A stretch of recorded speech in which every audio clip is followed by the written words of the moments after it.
నమస్కారం.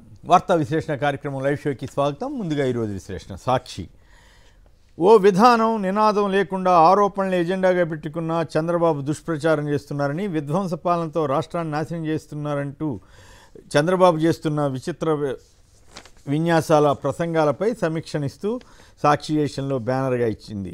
ప్రభంజనం, మేమంతా సిద్ధం, నిబద్ధత, నిజాయితీతో పనిచేసిన సీఎం జగన్ అంటూ జననిరాజనం అంటూ మరో వార్తనిచ్చారు. పేదల ద్రోహి అయిన చంద్రబాబు వైద్య విద్యను వ్యాపారంగా మార్చారంటూ కథనాన్ని ఇచ్చారు. బాబును మించిన ఊసరవెల్లి షర్మిలని వైఎస్ఆర్టీపీ ఫౌండర్ సభ్యుడు కొండా రాఘవరెడ్డి మండిపడ్డారు. మహిళా వాలంటీర్లపై కాకినాడ రూరల్ జనసేన అభ్యర్థి పంతం నానాజీ గూండాగిరి చేశారంటూ మరో స్టోరీ ఇచ్చారు. సాక్షి తెలంగాణలో యాసంగి దిగుబడి అని రాష్ట్రంలో ధాన్యం దిగుబడిపై కథనాన్ని ఇచ్చారు. తీహార్ జైల్లో ఉన్న కవితను సిబిఐ అరెస్టు చూపించింది. దిద్దుబాటుపై గులాబీ దళం గురి అంటూ బీఆర్ఎస్లో లోటుపాట్లను సరిచేసుకునే పనిలో పడ్డారు. తెలంగాణలో తగ్గిన ఉష్ణోగ్రతలు రేపు కాంగ్రెస్ కేంద్ర ఎన్నికల కమిటీ భేటీ కాబోతోంది. ఇక ఈనాడు ఆంధ్రప్రదేశ్లో యథాప్రకారం వైఎస్ఆర్ కాంగ్రెస్ ప్రభుత్వం పైన రకరకాల విషపూరిత వార్తలను ఇవ్వడానికి ప్రాధాన్యత ఇచ్చింది. అందులో మీరు కొట్టే దెబ్బకు జనగణ ఎదిరిపోవాలంటూ చంద్రబాబు, పవన్ కళ్యాణ్ చేసిన వ్యాఖ్యలను ప్రముఖంగా ఇచ్చారు. నేడు ఇంటర్ ఫలితాలు వెలువడబోతున్నాయి. ఇక ఈనాడు తెలంగాణ చూస్తే గండం గట్టెక్కేదెలా, జలాశయాల్లో పడిపోతున్న నిల్వలు అంటూ బ్యానర్ కథనాన్ని ఇచ్చారు. ఇలాంటి వార్తనే అక్కడ ఏపీలో జగన్ ప్రభుత్వానికి చుడుతూ జగన్ ప్రభుత్వం ఏం చేయట్లేదంటూ నానా చెత్తంతా రాసింది. ఇక్కడ మాత్రం చాలా జాగ్రత్తగా పద్ధతిగా రాసి రేవంత్ రెడ్డి గారికి ఎక్కడ కోపం తెప్పించుకోకుండా రామోజీరావు జాగ్రత్త పడుతున్నారు.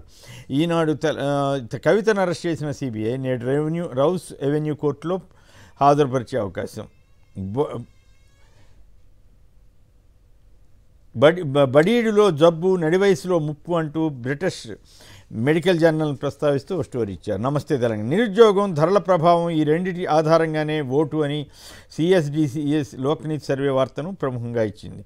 ఎన్నికల వేళ విపక్ష నేతల అరెస్టా అంటూ ఎన్నికల కమిషన్కు 87 మంది మాజీ బ్యూరోక్రాట్లు లేఖ రాశారు. నర్సింగ్ ఉద్యోగాల్లో చేరిన వారికి 2 నెలలుగా వేతనాలు లేక తెలంగాణలో ఇక్కట్లు పడుతున్నారు.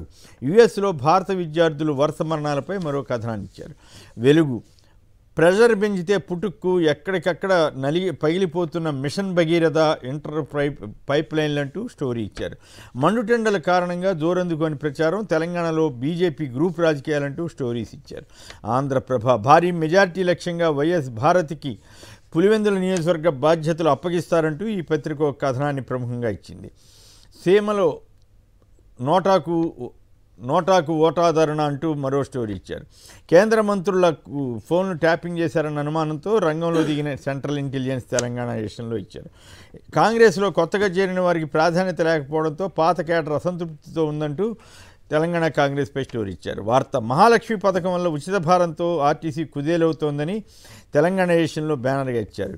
విడిపోయి అనారోగ్యంతో ఇంటికి పరిమితమైన భర్తకు నెలకు 10,000 రూపాయల భరణం చెల్లించాలని బాంబే హైకోర్టు సంచలన తీర్పు ఇచ్చింది.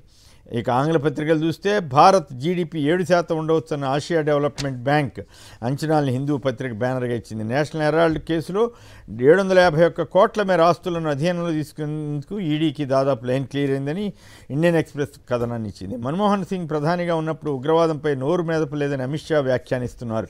ఈ వార్తను డక్కన్ క్రానికల్ ప్రచురించింది. ఇక తెలంగాణలో 90 లక్షల యువ ఓటర్లు కీలకంగా మారారని తెలిపింది.